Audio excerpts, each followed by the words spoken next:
Hello, ladies and gentlemen, and welcome back to the podcast. And today I'm going to give my review of WWE's Smackdown. Starting off tonight, we have Cody Rhodes coming out to the ring, grabs a microphone. Rhodes talks about the King of the Ring. He also mentions the King of the Ring history and the people that have won it, like Bret Hart, Stone Cold Steve Austin, etc. Rhodes talks about SummerSlam and that division that he is on now that he has won the King of the Ring final. He is going to face John Cena at SummerSlam.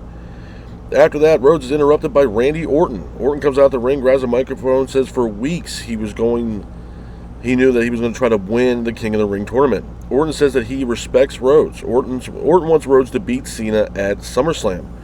All of a sudden, Orton and Rhodes are interrupted by the return of Drew McIntyre. McIntyre, he's on the stage, grabs a microphone. McIntyre mocks Orton and Rhodes. McIntyre said he's pretty much trying to stir the pot. McIntyre then wants to know what happened to Randy Orton. McIntyre then wants Rhodes to win the title so he can take it from Rhodes. After that, Orton out of nowhere hits an RKO, leaving Drew McIntyre helpless in the middle of the ring. Moving on from that, we have a number one contendership for the Women's Tag Team Championships. It is Piper Niven and Alba Fyre versus Michin and B-Fab versus Alexa Bliss and Charlotte Flair. The match itself, I thought it was an okay matchup, back and forth matchup with Alexa and Charlotte keeping the pace of the match. Alba Fyre hits a Canadian Destroyer in the middle of the ring, followed by Flair hitting a spear on Piper Niven. Flair then hits a moonsault off the top rope, which allowed Alexa Bliss to hit a Twisted Bliss off the top rope, pins for the 3, and your winners of the match. And moving on to face the Women's Tag Team Champions are Alexa Bliss and Charlotte Flair.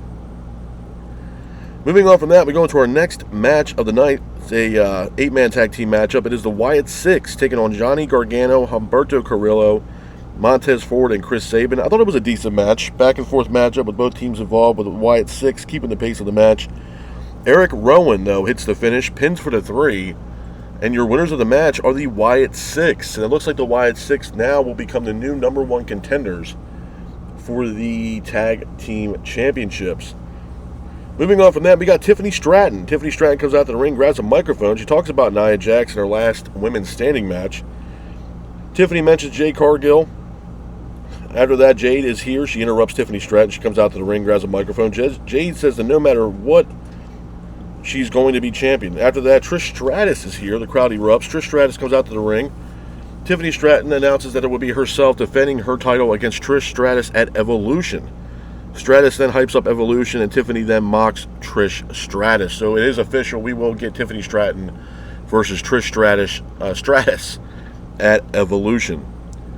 Moving on from that, we got a tag team matchup. It is Andrade teaming up with Rey Fenix versus Fraxium. I thought it was a really good match. Back and forth matchup between both teams with Fraxium keeping the pace of the match. Andrade then hits a Three Amigos in the middle of the ring, followed by Fenix hitting a frog splash off the top rope for a near fall. Andrade then hits a moonsault for a near fall as well. Axiom then hit a Spanish Fly. Frazier hits a Phoenix Splash for a near fall. But Andrade ends up hitting the finish. Pins for the 3. And your winner of the match, or winners of the match, are Andrade and Rey Fenix. Hats off to Andrade and Rey Fenix for getting the win in this matchup. Moving on from that, we go into our next match of the night. It's the main event of Friday Night SmackDown. It is Jacob Fatu teaming up with Jimmy Uso to take on JC Mateo and Solo Sikoa. I thought it was a good match. Back and forth matchup between both teams with JC Mateo and Solo Sikoa keeping the pace of the match. But Jacob Fatu ultimately hits a moonsault off the top rope, pins for the 3, and your winners of the match are Jimmy Uso and Jacob Fatu. After the match, Fatu attacks Solo, but all of a sudden Tala Tonga comes out of nowhere, attacks Fatu. Tonga Loa then attacks Jimmy Uso. Tala Tonga puts Fatu through the announce table on the outside. A couple of things I want to talk about, man, when it pertains to Friday Night SmackDown before I get the hell up out of here. Number one, this was the first SmackDown that we've gotten when SmackDown pretty much returns to 2 hours. They are now back to 2 hours, thank God, because the 3 hours for SmackDown was just absolutely brutal and absolutely not needed. The card itself, it wasn't terribly that bad. I mean, obviously it wasn't a live show. I mean, they let the roster take some time off to enjoy the 4th of July weekend with their friends and family, and hopefully you guys did the same and had some good times with your family and friends on this 4th of July weekend. So we knew it wasn't going to be a live show. It was a tape show. They gave the roster, some time off to hang out with their friends and family for the holiday weekend. So I really wasn't expecting a lot. But what I will say is this. I was shocked by the return of Drew McIntyre. It's great to see him back. He was gone for a little while, short stint. But he's back. He's back on Smackdown. He's back, in the realm of things, if you will. I think the biggest thing I can take away from the Drew McIntyre issue, or the issue that I have with it, is the fact that they maybe could have waited to have Drew McIntyre return on an actual SmackDown live show rather than it being taped. I think it was kind of an L towards Drew McIntyre. And then you look at the main event. You look at Jimmy Uso and Jacob Fatu teaming up to take on Solo Sikoa and JC Mateo. I mean, obviously the way that things are, shaping up. Now we got the debut of Tala Tonga, a.k.a. Hikuleo. It looks like they are pretty much setting up another Bloodline Civil War kind of War Games matchup that will take place most likely at Survivor Series. And we're going to start slowly building up to that match, just like they did, when they first had their War Games Civil War matchup. We're going to slowly start putting the pieces together for Jacob Fatu and his team. Now that we have, on the opposition, we have, Solo Sikoa, we have Tala Tonga, Tama Tonga, Tonga Loa, and JC Mateo with Solo Sikoa. So you got your 5 right there for Team Solo. And right now, Jacob Fatu is kind of running solo right now. I mean, you could put Jimmy Uso in there if you want, so there's 2 right there. I mean, I could, if I had to book the match myself, I mean, this would be something, I made comments about this before. You align Jimmy Uso with Jacob Fatu, you bring in Jay. I think Jay would be a great acquisition for this team. So you would have Jacob, Jimmy, Jay. You'd also bring in Roman Reigns. I know Roman Reigns is supposed to be back within WWE imminently at this point, whether it's going to be this week on Raw or SmackDown or relatively soon to start setting up a match for him possibly at SummerSlam. I know they want him back before SummerSlam, so it's going to be sometime within the month of July that Roman Reigns should be back imminently within WWE. And then, to round out Jacob Fatu's team, I would bring in the addition and the arrival of Zilla Fatu. Now, I know it's a hot take for a lot of people, but bringing Zilla in for Jacob Fatu, obviously there's history there with Zilla and Jacob Fatu. They were a tag team on the Indies, and they were just running roughshod on the tag team, scene on the independent scene. So, and Zilla Fatu, man, he's been kicking ass on the independents. So bringing in Zilla to align himself up with Jacob Fatu and be a part of this War Games matchup would be awesome. And I give a lot of praise to Jacob Fatu. I still believe Jacob Fatu coming into WWE was one of the best acquisitions that WWE has acquired in the free agent scene for quite some time. I mean, the guy's a beast. He's a monster. He's a force to be reckoned with within the entire WWE main roster scene. And to bring in someone like Zilla to align himself up possibly with Jacob Fatu to go into this War Games matchup in November, I mean, I think it's plenty of time. And not only that, it's not me trying to say like, oh yeah, Zilla's ready for the main roster scene. Maybe he needs to go to NXT and be a part of the developmental. It's a possibility. But I will say this. I mean, he's still very young in the game. He still has a lot of time left to develop his craft and develop his skill in the professional wrestling scene. The reason why I would put Zilla Fatu in that, because everybody is asking for it at this point. And the way that things are starting to slowly unravel, it looks like we are going to get another Civil War Games here between the Bloodline once again for War Games, where Roman will not be the headliner of this. This will be Jacob Fatu against Solo.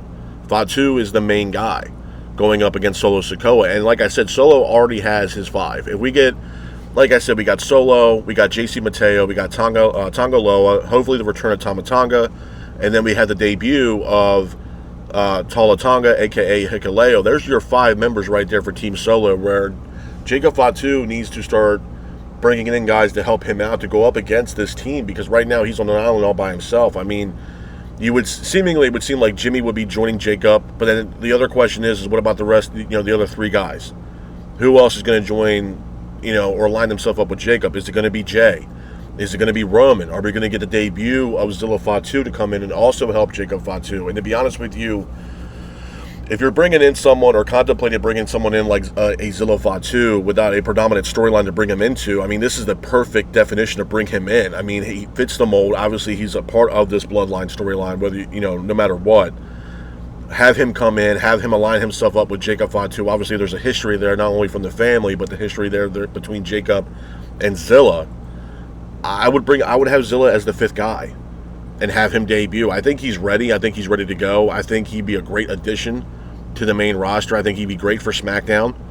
and bring him in and align himself up with Jacob Fatu. I mean, my thing is, I don't want to see another Sami Zayn situation where they bring in Sami as like the fifth guy. I think we've already seen that with Sami, and I'm not against Sami Zayn. I think Sami Zayn's great. But I think with Sami, it's a little bit different now with this Bloodline storyline rather than what it was beforehand, because a lot of it had allegiance to, Jay and Jimmy and Roman, where we don't know how Jacob Fatu really fits with Sami Zayn at this moment.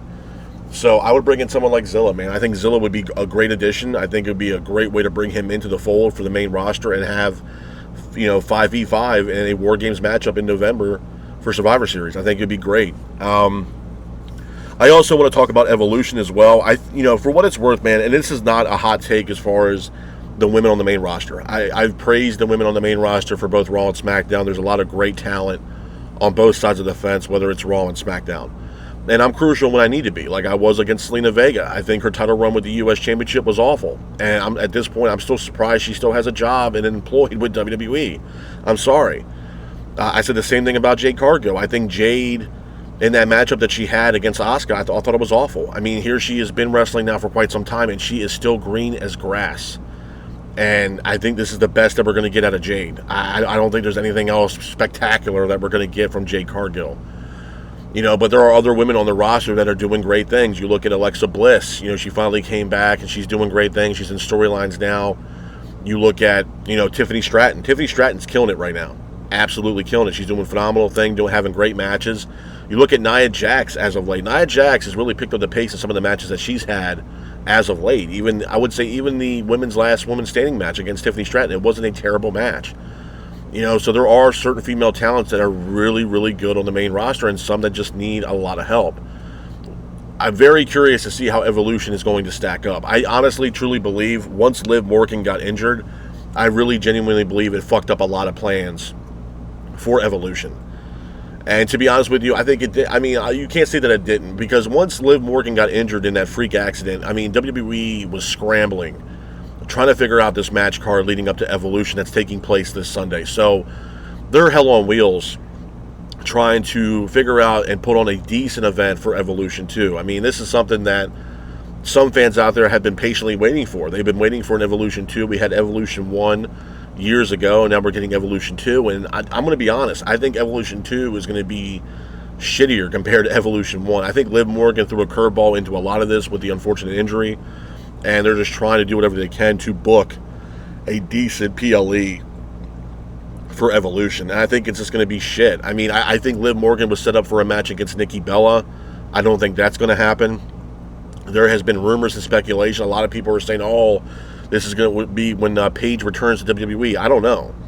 There's been rumors and speculation about it. I know a lot of people are expecting a lot of surprises and stuff like that to happen. I mean, I don't know, man. I just think Evolution 2 this Sunday, if we're comparing it to Saturday night's main event, is night and day. I think main event's going to be really good for WWE, where Evolution 2 is just going to be shit, to be honest with you. And it's no take against the women's roster. I just think with the unfortunate circumstances of Liv getting injured and everything else, and WWE, literally scrambling, trying to figure out how to put this card together, I think this card's going to be very lackadaisical, to be honest with you. I mean, they had to change a lot of plans. I mean, they slotted in Roxanne Perez to team up with Raquel Rodriguez to pretty much have her as the have Roxanne as the other women's tag team champion, align herself up with Roxanne Perez to defend those titles. It's just, I don't know, man. I mean, there was even rumors of speculation that they were going to have to relinquish those titles because of Liv Morgan, because Morgan's going to be out probably for 6 to 8 months with this injury. So, I don't know, man. To be honest, I don't know how this is going to play out. I think Evolution's just going to be not going to be that good. And my thing is, too, even, I can say the same thing about SmackDown going back to 2 hours. I mean, honestly, it felt, the show itself felt lifeless. Even with the, when they had the debut back of 2 hours, it just felt lifeless. It was like the same shit, rinse and repeat. And it's just, I don't know, man. It's one of those times, I think, in professional wrestling, just across the board, where, we get, especially in WWE, we get to this, this time frame during the summer where things start to slow down a lot. Storylines are slowing down. I can't say the events are slowing down, but storyline-wise and creatively-wise, it just slows down a lot, and it comes to a screeching halt. And they get into that weird couple months where a lot of people don't know really what the hell's going on, and usually that's almost every summer leading up to SummerSlam for WWE, it kind of gets kind of, eerie, if you will, kind of, out in the wind, if you will. They're like, nobody knows really what the hell's going on. So, I think SummerSlam is going to be great. I think, having SummerSlam as 2 nights is going to be incredible. First time ever for SummerSlam. But, them going back to 2 hours, I mean, it wasn't really anything that was spectacular, like, holy shit, they're back to 2 hours and this is what we got. It wasn't something where it really caught my attention, to be honest. I think for what it's worth, Cody Rhodes, I'm happy that he won the King of the Ring final. I mean, the way that they're setting up Cody Rhodes, he's going to be the guy that's going to dethrone John Cena, and Cody's going to once again be Universal Champion. I think that's the way that they're going about it. Whether it's going to happen in, MetLife Stadium at SummerSlam, or, maybe Cody's a part of literally his last match and it's for the title and Cody beats John Cena and that's, Cena's farewell. I don't know. I think Cena's last match is sometime in December. For what I understand. So, I mean, again, to me, I think all roads are leading toward Cody, for Cody to retain or regain, if you will, the Universal title off John Cena. So, I don't know. And hopefully even at SummerSlam, hopefully the match is a lot better than what they gave us at WrestleMania 41, because if not, a lot of people are going to complain, man. I mean, WrestleMania 41, that match was shit across the board. So, obviously, people are very apprehensive about this other matchup between Rhodes and Cena, because what we got the first time around just was not that good. Very lackadaisical. The build really wasn't all that great leading up to that match, and then we get the match, and it's like, man, we get Travis Scott, we don't get anything from The Rock. The Rock was like, oh, we're just going to let them do their thing and let them cook, but you also played a very vital point into this storyline, and you're nowhere to be found on the biggest show of the year. It was kind of a huge L from Dwayne The Rock Johnson on his part. So, and again, I don't even know, how Rhodes and Cena is going to play out again. Are we going to get Travis Scott involved once again, and Travis Scott's going to allow John Cena to beat Rhodes once again? I think a lot of people are going to be very pissed off if that happens. So, I don't know, man. I think it's one of those things where I'm happy that SmackDown's back to 2 hours. I don't think SmackDown ever really needed to be 3 hours. I don't. I mean, if you look at Monday Night Raw, Raw has been 3 hours for so long, and to be honest with you, at times, even till this day, I don't think Raw needs to be 3 hours long. I just don't. I think, you could put a 2-hour show on and make it compelling. It's not like they don't have the roster. They do. And you can say the same thing about AEW, where, they have 2 hours. On Dynamite, it's their A show, and you would hope that it's a better show than the B show. And sometimes it is, sometimes it's not. So it's, obviously Corrato's a big part in that for both companies, where, obviously AEW's Corrato team is fucking horrible compared to WWE. But, I mean, Corrato plays a humongous factor into booking these shows week in and week out to have storylines, compelling TV, to get the fans captivated in what you're watching. And if you're not getting that, then those fans are going to turn the channel, man. They're not going to be really captivated and want to sit down for especially a 3-hour show week in and week out, where we're getting the same shit, rinse and repeat, and it's not something that's really, eye-appealing to the fan base, where they're like, oh, yeah, I want to see and watch this. This is not the Monday Night Wars era, where it was, Attitude Era versus, Monday Night, WCW Monday Night Nitro. This is not that same kind of deal. So, you kind of had to pick and choose on really what you, are really interested in. Like, a lot of people hate the Bloodline situation, but I'm one of those people that are not against it, because I feel like the story, it ages with fine wine. I mean, if you're bringing in someone like Jacob Fatu when they did, and then if you're going to possibly entertain the idea of bringing in someone like Zilla to align himself up with Jacob Fatu, I mean, it gets better over time. It's like a fine wine. So, and to be honest with you, as far as Zilla Fatu is concerned, I mean, I think this is time to bring him in. Because, I mean, at the end of the day, if you're a fan of professional wrestling and you're a fan of this Bloodline storyline, you really genuinely had to ask yourself, okay, well, Solo has his 5. If we get the return of Tama Tonga, okay, there's his 5. But then you look at the other side of the coin with Jacob Fatu, and then do you really want to see them align themselves back up with Sami Zayn? No. Is Roman going to be slotted into that match? Most likely. Oh, yeah. He's a tribal chief. He's going to be aligned in that matchup because it's, it's his family. But then you have to ask yourself, okay, well, who's going to be that 5th guy? If we're going to get Jacob and Jimmy and Jay and Roman, who's going to be that 5th guy to align themselves up with Jacob Fatu? To me personally, if I was, booking this matchup, I would 100% entertain the idea of bringing in someone like Zilla Fatu to align himself up with Jacob Fatu, because it's something new, it's something fresh, it's very eye-appealing for the fan base. Like, holy shit, they brought this guy in. Now, let's see what happens, because now you brought in Hikuleo, and everybody was like, who the hell is this guy? This guy's a giant. And they brought him in, and he went from Hikuleo to Tala Tonga. He's a monster. He's, almost 7 foot tall. So now we have that. So it's very eye-appealing for the Solo's team, because they're like, oh, we want to know more about Tala Tonga. When's he going to have his first singles match? All this other shit, where you look at Jacob Fatu and he's an island by himself right now. He has Jimmy. Are we going to get Jay? Jay's not doing shit right now. He just lost the World Heavyweight title against Gunther. Jay's not doing shit. Have Jay a floater. Have Jay float from SmackDown to Raw. It's not like he hasn't done it before. Have him align himself up with Jimmy and align himself up with Jacob. You bring Roman. Roman's supposed to be supposedly coming back to either Raw or most likely SmackDown imminently at this point. I know they want to bring him back before SummerSlam, so there's Roman. So there's your 4. Who's going to be the 5th man? That 5th man should be Zilla Fatu. Absolutely. Absolutely. And some people, I mean, obviously I can understand the argument in the fact that he might not be main roster ready. Maybe he needs to go through the NXT developmental program, understand how WWE's machine works, everything else. And I understand that. I'm not saying that he doesn't need to be in NXT either. But there has been those incidents where people just go fast track from, NXT right to the main roster. It wasn't like Hikuleo was having a bunch of matches on NXT and he was being showcased heavily on NXT. No, they bumped him right up to the main roster. He was training at the PC, at the Performance Center, but it wasn't like he was having matches out the wazoo on the CW on NXT. No, we haven't seen a single match from him on NXT on the CW network. Not at all.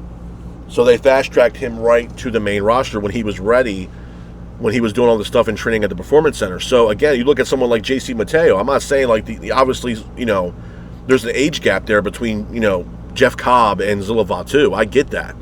But it wasn't like they put, Jeff Cobb into NXT developmental program and then, okay, we're going to have him down there for a year or two, let him learn the machine, and then bump him right up to the main roster. No, he went from New Japan Pro Wrestling right over to the main roster and made his debut. You can look at someone like Penta. Penta didn't go through the NXT developmental program. He went right to the main roster, as well as Rey Fenix. You know what I mean? Some have. You look at someone like Mariah May or a Ricky Starks, a.k.a. Ricky Saints. Yeah, they're going through the NXT developmental program, but some do not. And I think Zilla Fatu can surpass the NXT developmental program and go right into the main roster. He might have to learn how to cut promos and have segments, but as far as in-ring ability and what he can do in that squared circle, I think the guy is ready to go. So I would have him as the 5th member of this team and align himself up once again with Jacob Fatu. That makes things a lot more interesting for a possible, Civil War matchup here between the Bloodline Part 2 taking place this year at Survivor Series. Because you don't want to have the same shit rinse and repeat. You don't want to have the same guys a part of this match once again. We already got Roman. We're possibly going to get Jimmy and Jay. Let's bring in somebody fresh, somebody new. Let's bring in Zilla Fatu. That would be my mindset if I was Triple H and the powers that be at WWE. We need someone new. We need a new face to bring into this matchup and bring some spotlight into this War Games matchup. And that's exactly what I would do. If I was the main booker or whatever, part of WWE, absolutely. I would definitely entertain the idea of bringing in someone like Zilla. Absolutely. Tiffany Stratton versus Trish Stratus. I mean, it was something where, again, this was something where Io Sky had the opportunity to pick her opponent for Evolution. She picked Rhea Ripley. Io Sky will defend her women's World Heavyweight title against Rhea at Evolution 2. So, Nick Aldis gave Tiffany Stratton the same favor, if you will, to allow Tiffany Stratton to pick her opponent at Evolution 2. And Stratton picked none other than the Hall of Famer herself, Trish Stratus. So, Tiffany Stratton will defend the women's world title against Trish Stratus at Evolution 2. And we're going to see how it plays out. Obviously they need some high-profile names for this event. It's an all-women's pay-per-view, so I can definitely see some legends a part of this show.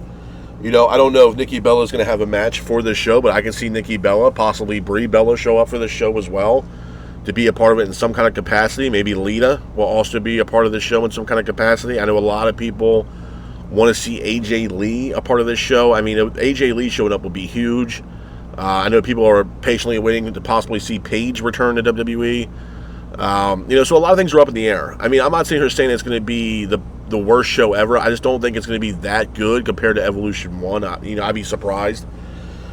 And again, and the other reason why I'm not surprised is the overabundance of PLEs that we're getting from WWE. I mean, if you're looking at this weekend alone, there's 2 events alone for WWE this weekend. You got Saturday Night's Main Event on Saturday, and then you have Evolution 2 on Sunday.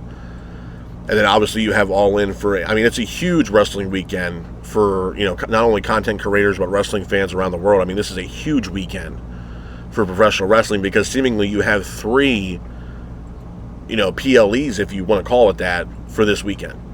You know what I mean? You got All In for AEW, you got Saturday Night's Main Event on Saturday for WWE, and you got Evolution 2 on Sunday for WWE. So it's an action-packed weekend with a lot of wrestling. I think a lot of people after this weekend are going to be burnt out with all the wrestling that we're getting throughout, obviously this week with Raw, Dynamite, Smackdown, and then, obviously the PLEs that we're getting this weekend. It's going to be a very, very eventful weekend.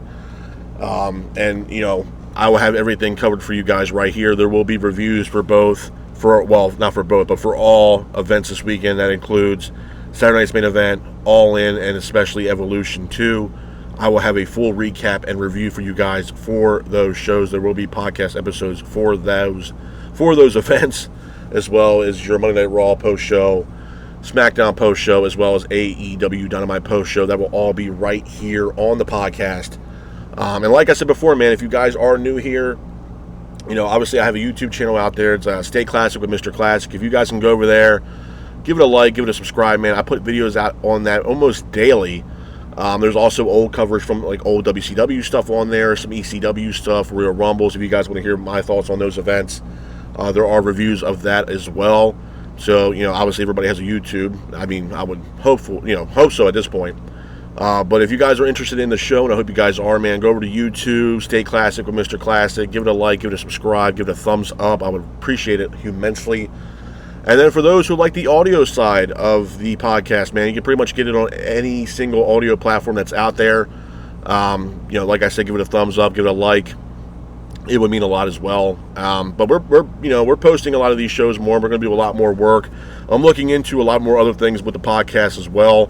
Trying to make it look a little bit more nicer, especially on YouTube and the audio side as well. Make it sound more crisp. So we're looking into a lot of options with the podcast. But it's going to be a busy week, man. I'm excited. I want to try to put out a preview and predictions for you guys for these events coming up this weekend. I'm trying to figure out how to, schedule that for this week with, all the stuff that's going on right now. But, I'm going to try to put out a preview and predictions. Don't cross your fingers, but that's the plan. Obviously, you guys are going to get your reviews of the post shows for Raw, Dynamite, and Smackdown. I know some of you guys out there are probably like, "Oh, I'm surprised you're doing Smackdown." Yeah, Smackdown. It's kind of been on and off just with how everything's going on with my current schedule right now. But Smackdown is coming back. There will be reviews. Most likely, those reviews will be every single Monday, probably Monday morning or Monday midday. For you guys, but Smackdown reviews are back. I was just trying to figure out my schedule and how to schedule everything out with Smackdown because, it's Friday night and, people have lives, man. You know what I mean?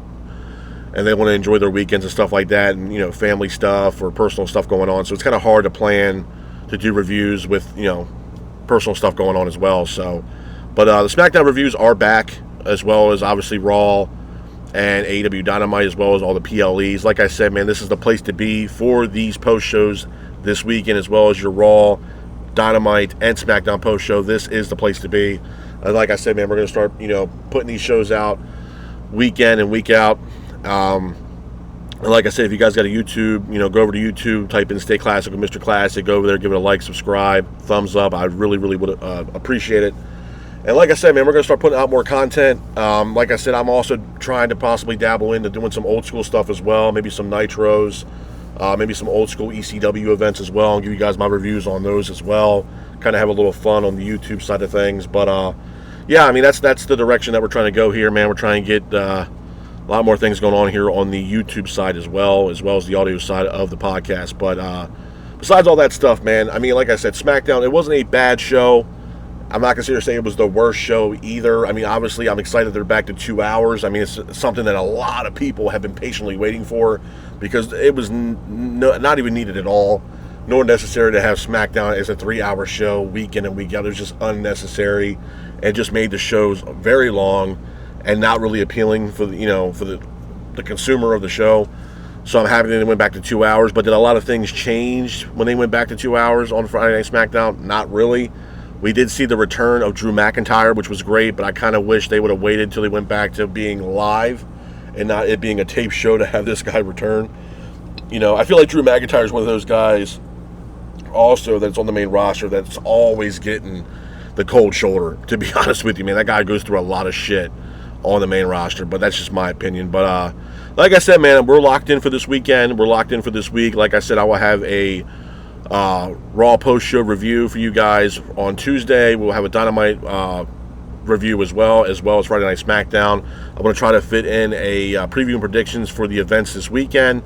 And like I said, man, you guys will have all those reviews, all those post-shows for Saturday Night's Main Event, All In, and Evolution 2. They will all take place sometime this weekend or early as Monday of next week. But again, this is the place to have those post shows and those reviews. Like I said before, I'm glad you guys swing by and check out the podcast.